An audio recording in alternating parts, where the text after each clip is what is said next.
The glass pitcher exploded against the hot sidewalk, sending lemonade and ice cubes flying in every direction. 8-year-old Destiny Washington stood perfectly still as the sticky liquid splashed across her handmade sign, her notebook, and her carefully counted stack of dollar bills. The woman looming over the wreckage of her lemonade stand was breathing hard, her face red with rage. "Your kind doesn't belong in this neighborhood," Karen Mitchell shouted, her voice carrying across the suburban street. But Destiny didn't cry. She didn't run. She didn't even flinch. Instead, she bent down slowly and picked up her soaking wet notebook, holding it like it was made of gold. What happened next would change everything. But to understand why this moment mattered, we need to go back 3 days. 3 days earlier. Destiny sat cross-legged on the worn carpet of her grandmother's apartment, carefully arranging coins into neat piles. $23 in quarters, $16 in dimes, $7.32 in nickels and pennies. She wrote each number in her notebook with a pencil that was almost too small to hold.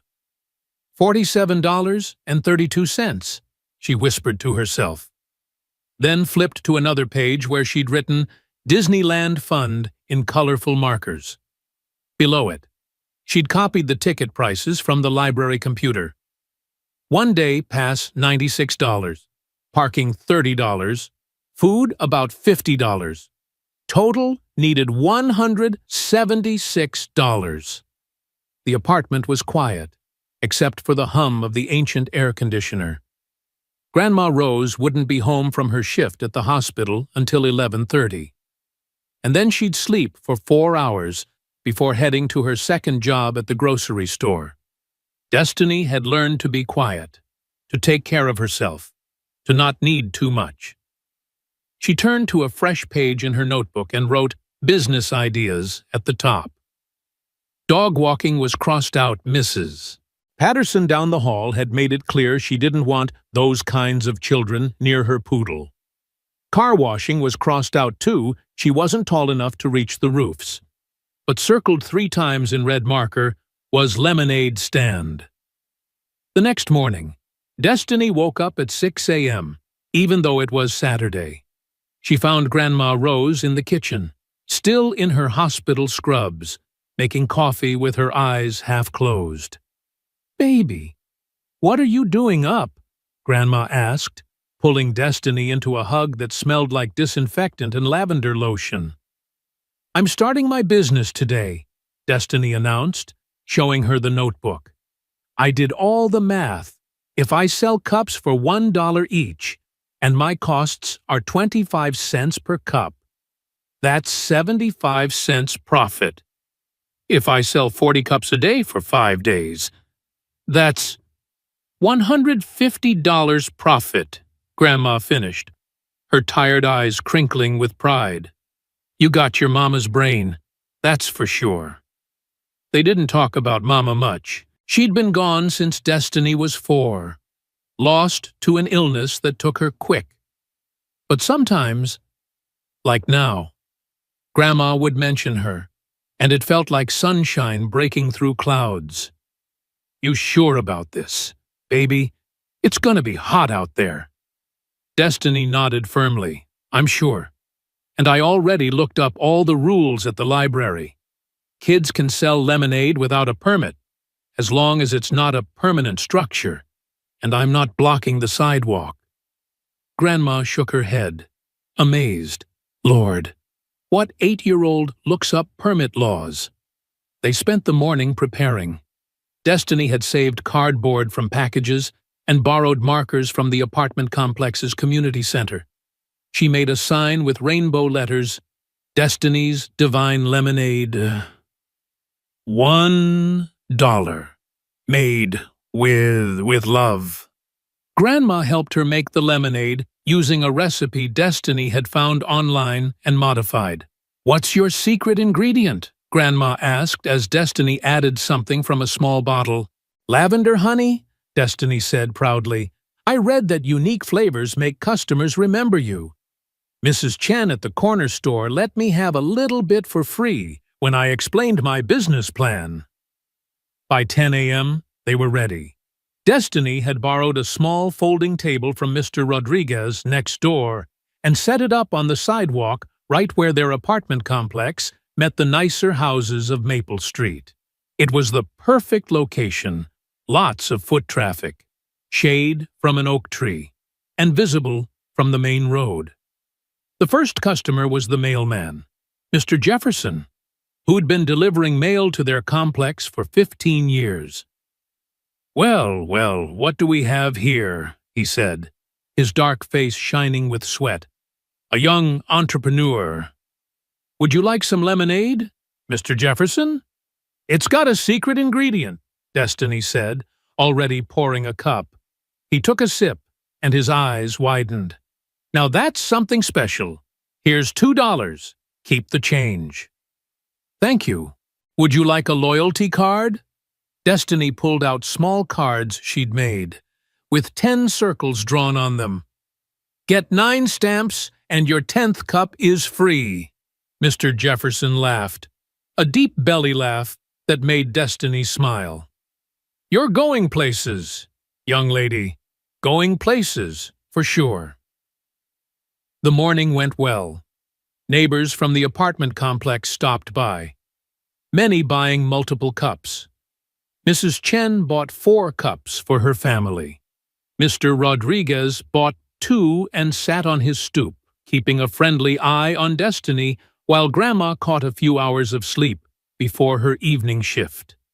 By noon, Destiny had sold 17 cups. She recorded each sale in her notebook, keeping track of inventory and profit. The sun was getting higher, and she was grateful for the oak tree's shade. That's when she saw the woman for the first time. Karen Mitchell lived in one of the bigger houses on Maple Street, the ones with the perfect lawns and 2-car garages. She was standing on her porch, arms crossed over her chest, watching Destiny's stand with a frown that pulled her whole face down. She was wearing what Destiny's grandma called fancy casual clothes that looked relaxed but cost more than their rent. Destiny waved at her, the way Grandma taught her to be friendly to all neighbors. The woman didn't wave back. Instead, she walked down her driveway and across the street, her flip-flops slapping against the pavement like angry applause. "Excuse me," Karen said, not sounding excused at all. "What do you think you're doing? Selling lemonade, ma'am?" Destiny replied politely. "Would you like to try a cup?" First-time customers get, "I don't want your lemonade," Karen interrupted.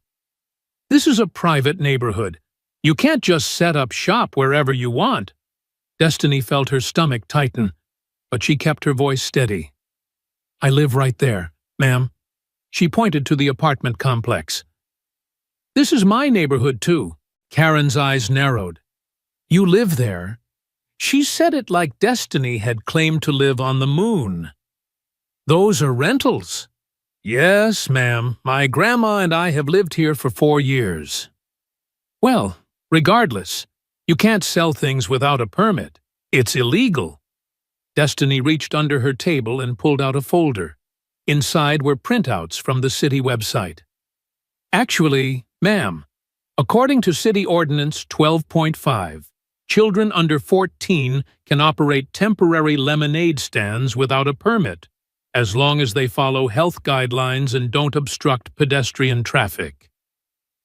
Karen's face went from pink to red. She wasn't used to being corrected, especially not by a child, and definitely not by a black child. How do you? "I researched it at the library," Destiny said simply. "I always do my homework." A couple walking their dog had stopped to watch the interaction. The woman whispered something to her husband, and they approached the stand. "We'll take 2 cups, please," the woman said. shooting Karen a look that could freeze fire. As Destiny poured their drinks, Karen stepped closer. "This isn't over," she said quietly. "This neighborhood has standards." After she left, the couple with the dog lingered. "Don't let her bother you, sweetie," the woman said. "Some people have nothing better to do than make trouble." But Destiny could see Karen on her porch, talking on her phone while gesturing at the lemonade stand. Her stomach stayed tight for the rest of the afternoon, even as she sold 8 more cups. The next morning, Destiny set up her stand again. This time, Karen was ready. She stood at the edge of her lawn with 3 other women, all wearing similar fancy casual clothes and similar frowns. "I told you yesterday," Karen called out as Destiny arranged her cups. "This isn't appropriate for our neighborhood." "Good morning, ma'am," Destiny replied, continuing her setup. Grandma had taught her that being extra polite sometimes made mean people madder than being rude would. And it worked. Karen's face got redder. She marched across the street again, this time with her friends following like ducklings. "Let me see your so-called permit," Karen demanded. "I showed you yesterday, ma'am. Children don't need permits for lemonade stands. That's for normal lemonade stands. How do we know what you're putting in these drinks? How do we know it's safe?" Destiny pulled out another folder. This one had a printout of her recipe, a list of ingredients with their sources, and even a temperature log showing she kept everything properly chilled. "I follow all food safety guidelines. Ma'am, would you like to see my hand sanitizer log too?" One of Karen's friends, a younger woman with a ponytail, tried to hide a smile. "She's got a hand sanitizer log. It's important to track hygiene practices," Destiny said seriously.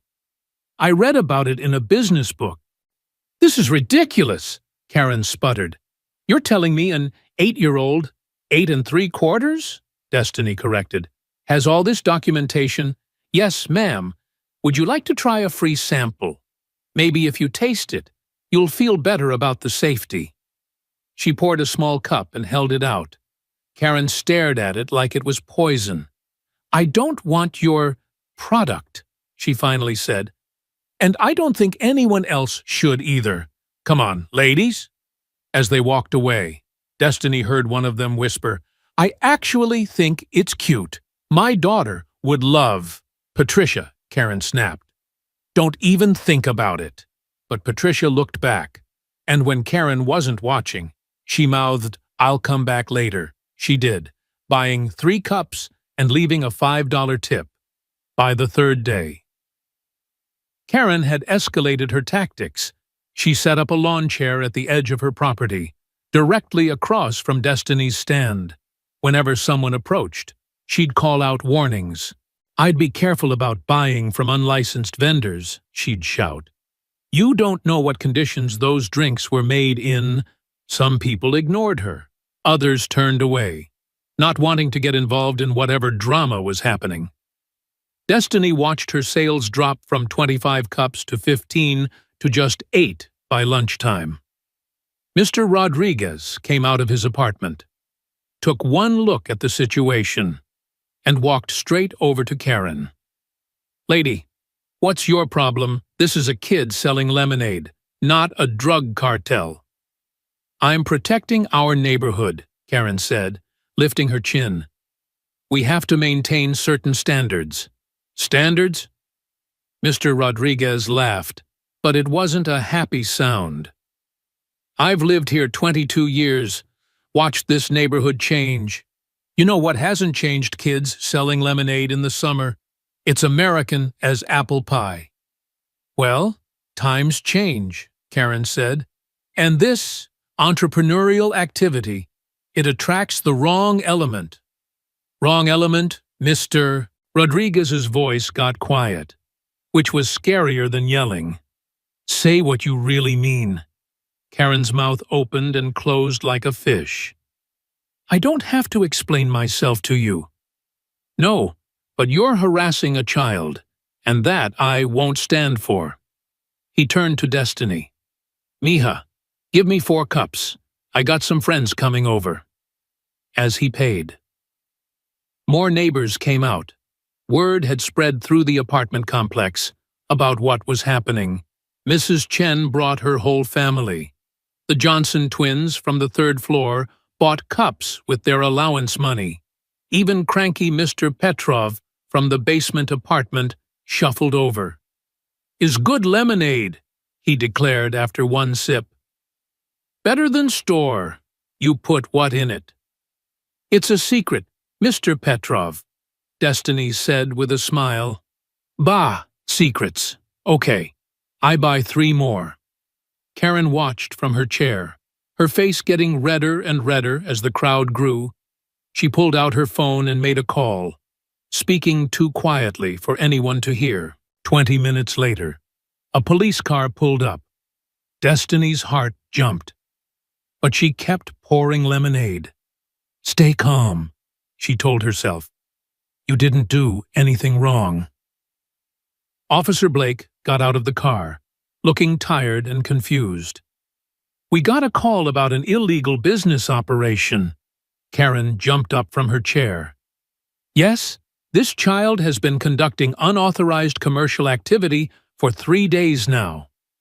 Officer Blake looked at the lemonade stand, at Destiny, at the crowd of neighbors, and back at Karen. "Ma'am, it's a lemonade stand. Operating without proper permits." "Ma'am, kids don't need permits for lemonade stands. It's been that way since I was a kid."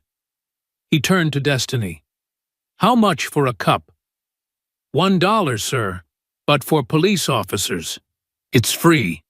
My grandma says you keep us safe." Officer Blake smiled. "I'll pay like everyone else. Make it 2 cups, 1 for my partner." As he waited for his drinks, he said quietly to Karen, "Ma'am, I'd suggest you find something better to do with your time than harassing children.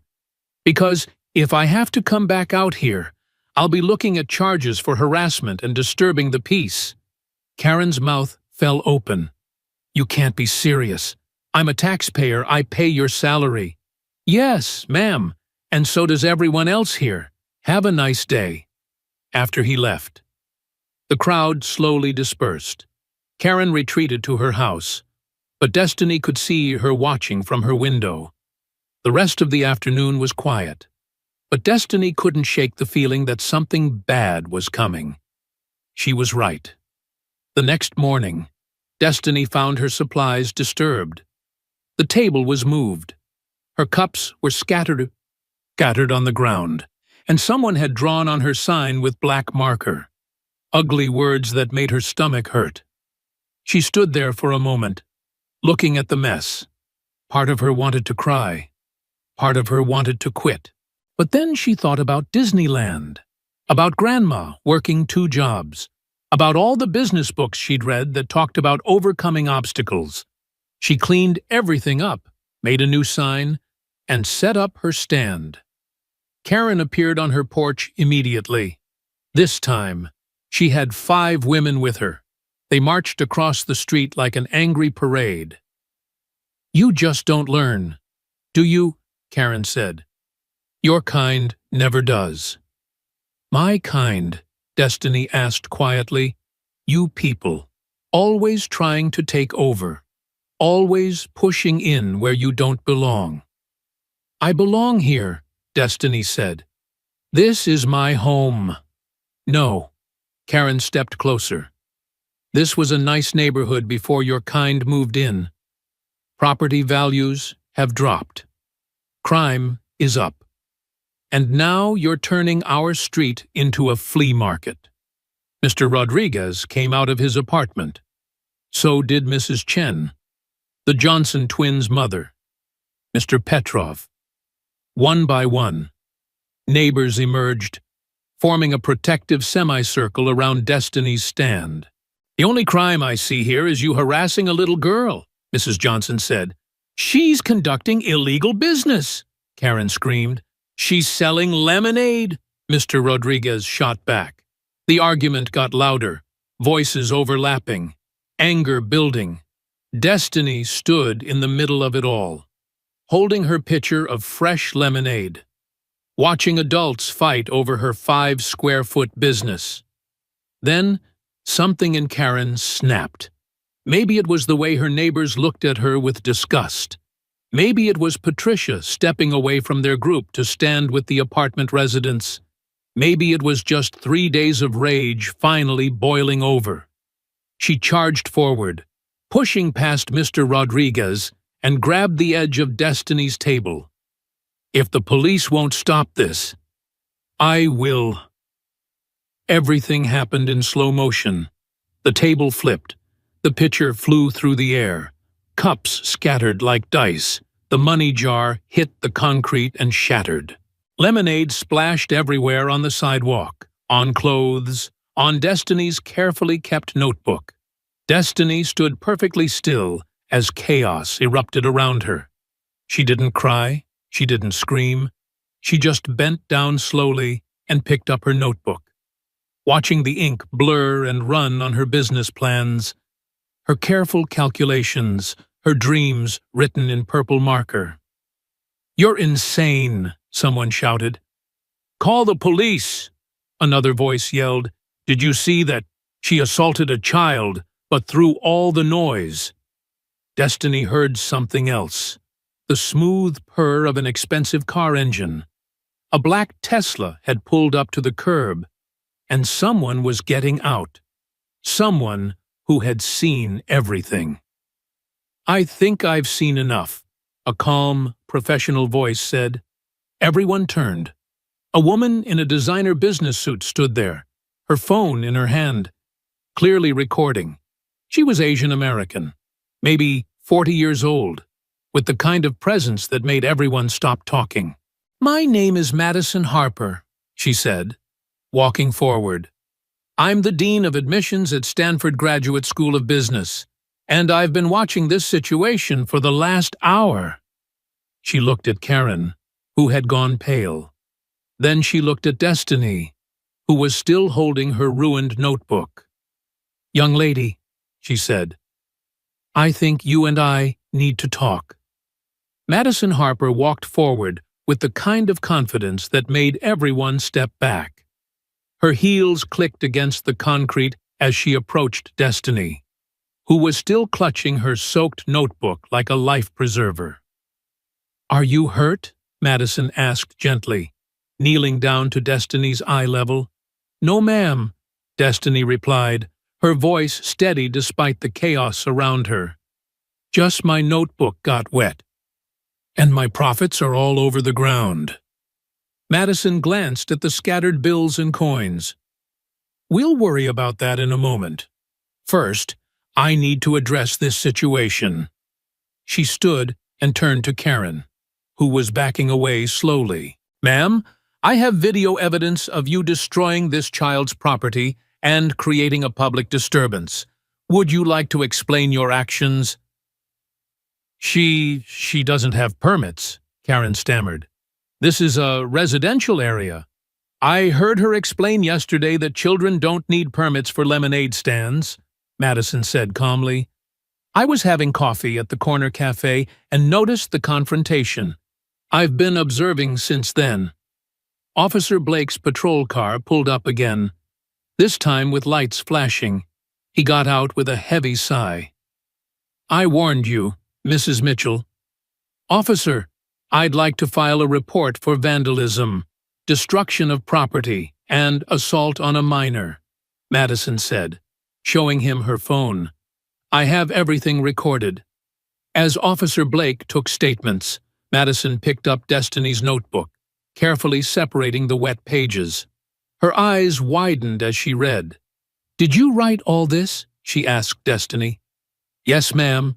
It's my business plan." "Well, it was." Destiny's voice cracked just a little. "I had all my calculations in there, cost per cup, profit margins, growth projections for the rest of summer, and my marketing strategies." Madison flipped through more pages. "This is a break-even analysis, and this looks like..." Is this a supply chain diagram? I wanted to see if buying lemons in bulk from different stores would save money. Destiny explained. And this page was my customer retention data. 42% of customers came back within 3 days.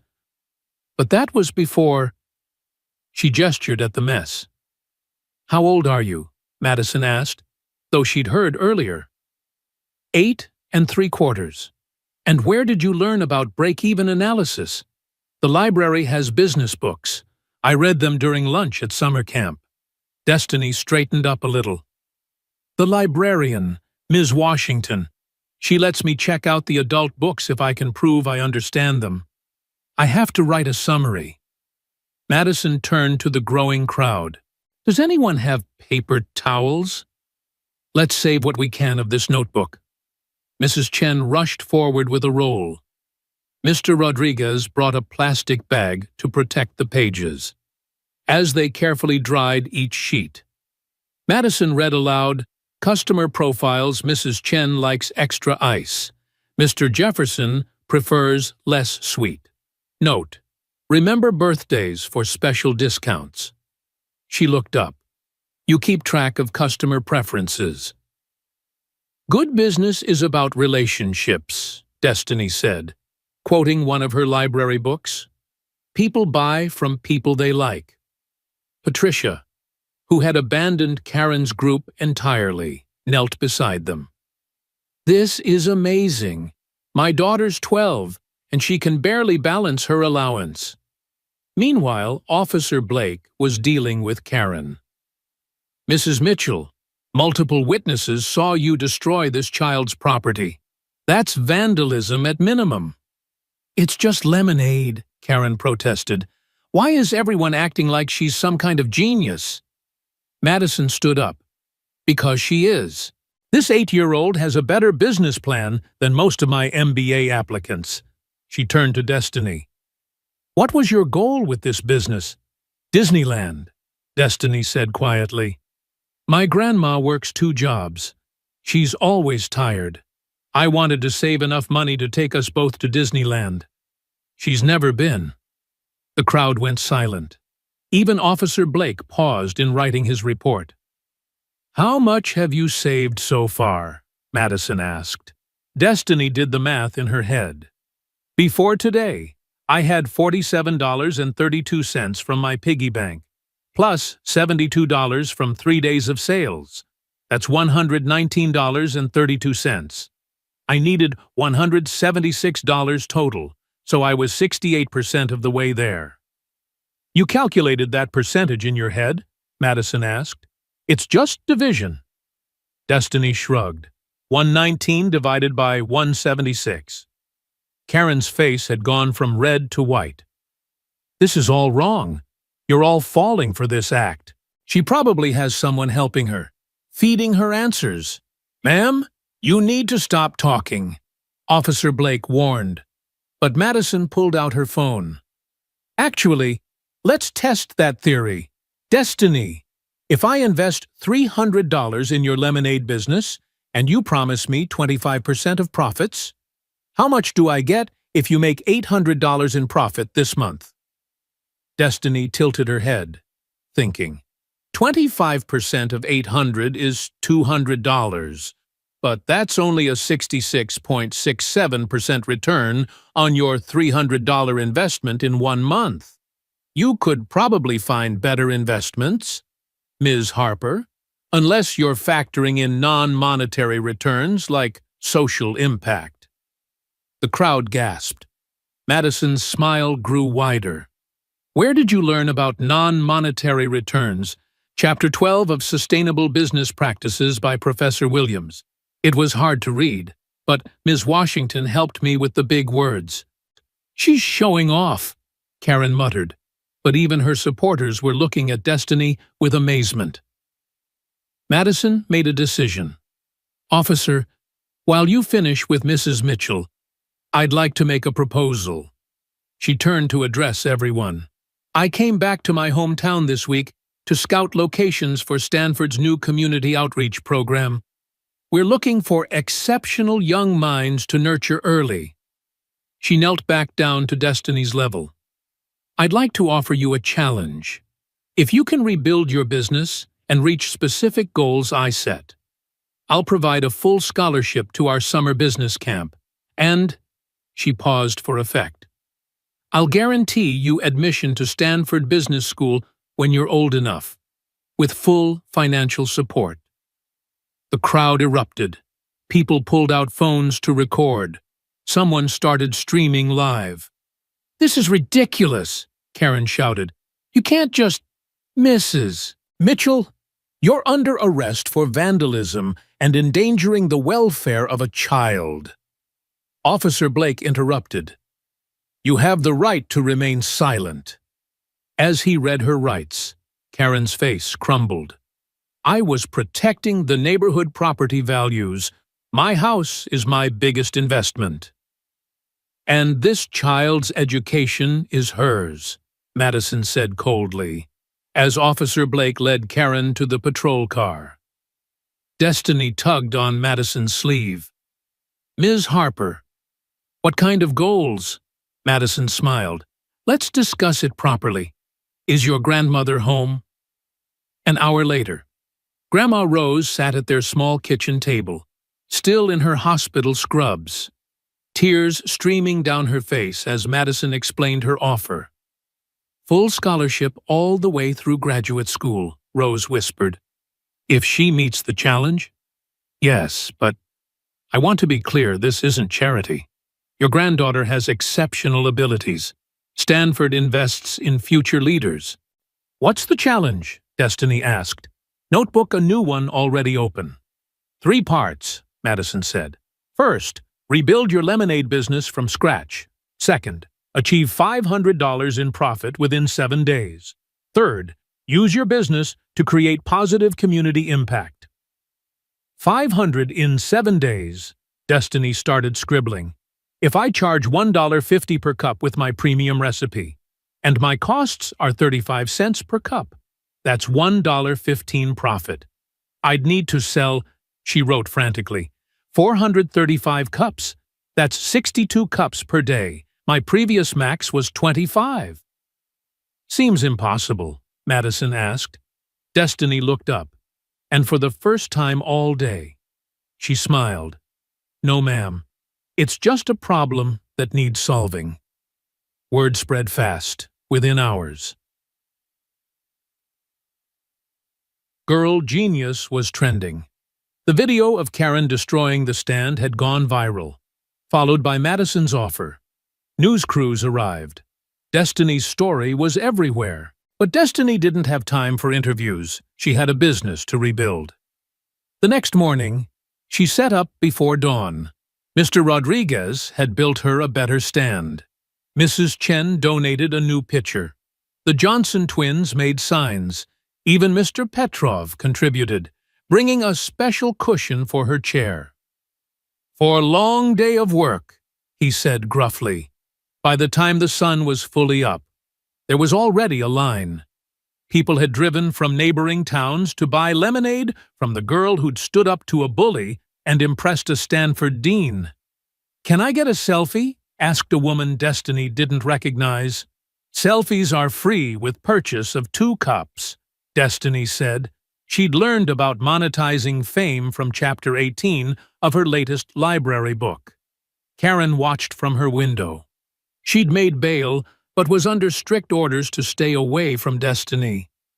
Her husband had taken their daughter Emma to his mother's house. Disgusted by the whole situation, the neighborhood association had already called an emergency meeting to discuss her removal from the board. She watched Destiny work the growing crowd like a professional. The girl remembered names, suggested flavor combinations, managed inventory. When supplies ran low, she had a runner, one of the Johnson twins, ready to go to the store with a prepared list and exact change. By noon, Destiny had sold 112 cups. "How do you track all the orders?" a customer asked. Destiny showed him her new system color-coded order cards she'd made the night before. "Visual management reduces errors by 40%. according to lean business principles. The man laughed and bought 5 more cups for his office. But Destiny's real genius showed in her innovations. She introduced lemonade subscriptions pay for 5 days up front. Get 7 days of lemonade. She created corporate packages for offices. She even started a referral program using hand-stamped cards. On day 3, she hired help. "I need 2 assistants," she announced to the neighborhood kids. "I'll pay $5 per hour plus tips, but you have to pass my training program." Her training program included customer service standards, hygiene protocols, and basic math skills. 8 kids applied. She hired 3. "Why 3?" Madison asked, stopping by to check progress. "1 for production, 1 for customer service, 1 for marketing," Destiny explained. "Also builds redundancy if someone's sick." Madison made notes. This child understood concepts some CEOs missed. By day 4, something unexpected happened. A little girl, maybe 6 years old, approached the stand. She had blonde pigtails and Karen Mitchell's blue eyes. "Are you Destiny?" she asked. "Yes? Are you here with a grown-up?" "I'm Emma. My grandma lives there." She pointed at Karen's house. "Can I have lemonade? I have my own money." She held out 2 crumpled dollar bills. Destiny's assistants looked nervous. Everyone knew who Emma's grandmother was. "Of course," Destiny said. "What flavor would you like? Do you have pink?" "I can make any color you want. Pink is strawberry lemon. Is that okay?" Emma nodded enthusiastically. As Destiny prepared her drink, Emma said, "My grandma's in trouble. She has to stay in her house and can't yell at people anymore." "I'm sorry your grandma's in trouble," Destiny said carefully. "I'm not. She was mean. Daddy says she did a bad thing." Emma took a sip of lemonade, and her eyes went wide. "This is the best ever. Can I have one for my daddy, too?" "Of course." Emma became a regular customer, coming twice a day, each time. Destiny could see Karen watching from her window, her face a mix of emotions. On day 5, Emma brought something. "My grandma wanted me to give you this," she said, handing over an envelope. Inside was a letter and $50. "Miss Washington," the letter read, "I was wrong. My fear and prejudice made me cruel. You didn't deserve what I did. The money is for the supplies I destroyed. I know it doesn't fix things, but I wanted to try. Karen Mitchell." Destiny read it twice, then looked up at Karen's window. The woman was standing there, hand pressed against the glass. Destiny waved. After a moment, Karen waved back. "What should I do?" Destiny asked Madison later. "What does your heart say?" "Everyone deserves a second chance. That's what Grandma says." "Then you have your answer." On day 6, Destiny did something that shocked everyone. She hired Karen Mitchell as a consultant. "Just for today," she announced to the stunned crowd, "Mrs. Mitchell knows all the neighbors. She can help me understand the market better." Karen, wearing regular clothes instead of her usual fancy casual, stood nervously beside the stand. I don't know what to say." "Say, would you like some lemonade?" Destiny suggested. "And smile. Smiling increases sales by 23%. They worked together for 6 hours. Karen was awkward at first, but gradually relaxed. She even laughed when Mr. Petrov grumbled about the new flavors being too fancy. "He complained about everything even before you came," Karen told Destiny. "Some things don't change." By the end of the day, they'd sold 200 cups, a record.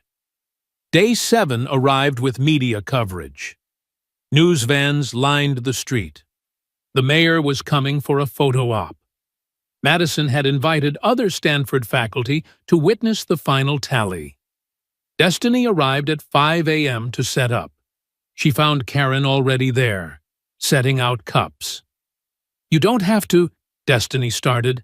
"Yes, I do," Karen said firmly. "Let me help, please." They worked in companionable silence. As the sun rose, the line was already around the block.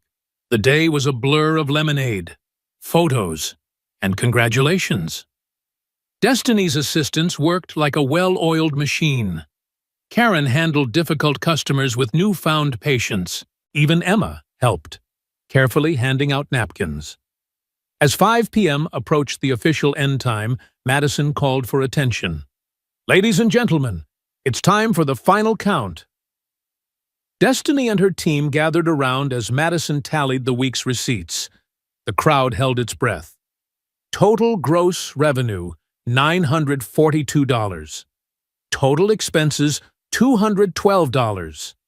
Total profit, $730. The crowd erupted. Destiny had exceeded the goal by 46%. "But wait," Madison said. "Destiny, what about the third requirement, community impact?" Destiny stepped forward. "I'd like to announce that all profits above the $500 goal will go to the community center to fund their summer reading program. That's $230. Also, I'm donating my lemonade stand and training materials so other kids can start their own businesses." The applause was deafening. Grandma Rose sobbed openly. Karen Mitchell wiped tears from her eyes. "Additionally," Destiny continued, "I'm starting a junior entrepreneurs club.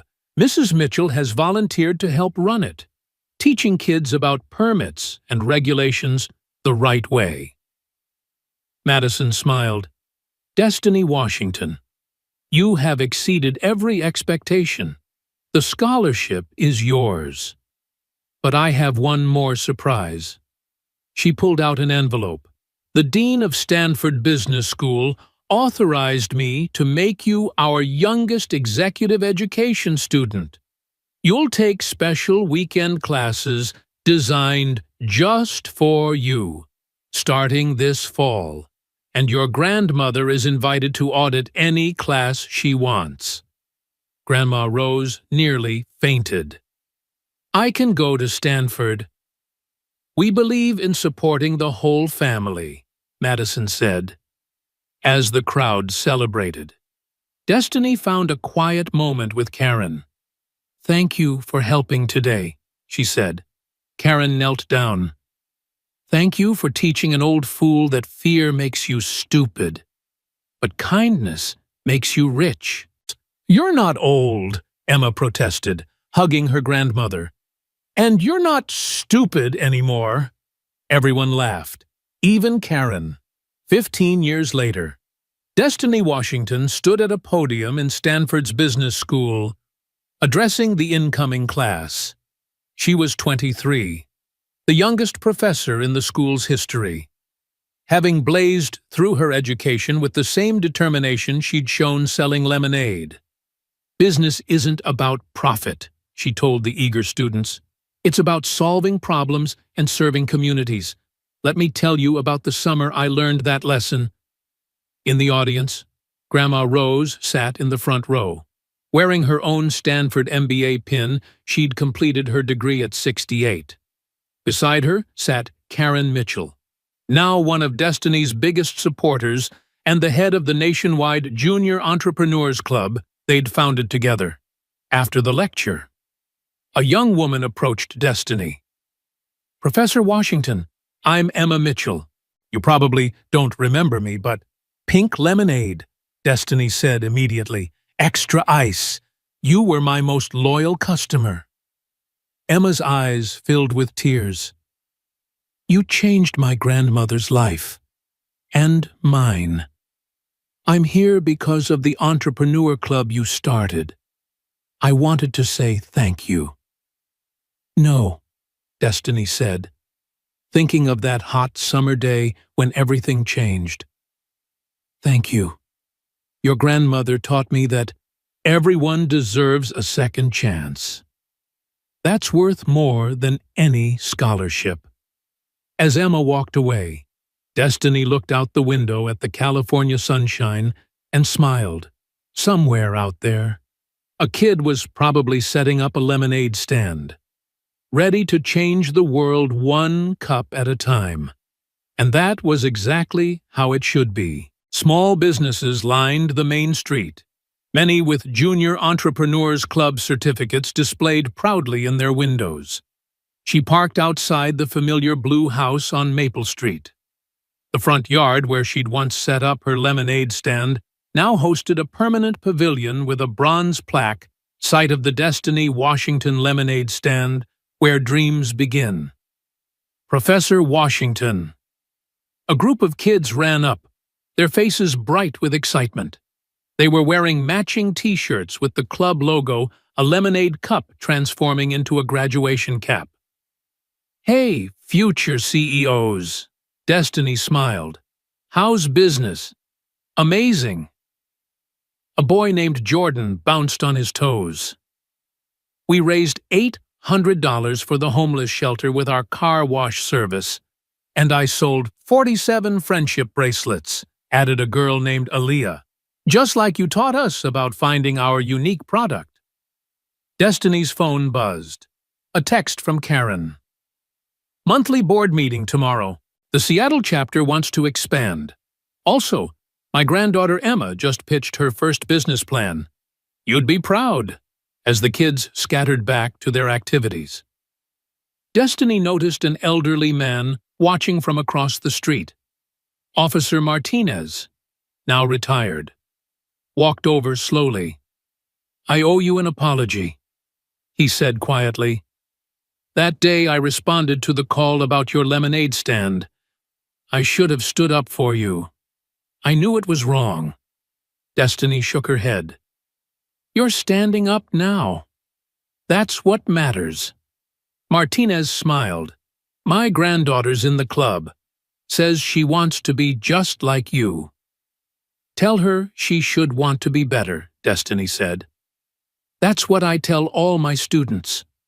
As the sun set over Oakland, painting the sky in shades of pink, like that perfect picture of lemonade from so long ago, Destiny knew that sometimes the sweetest success came from turning life's bitter moments into something beautiful.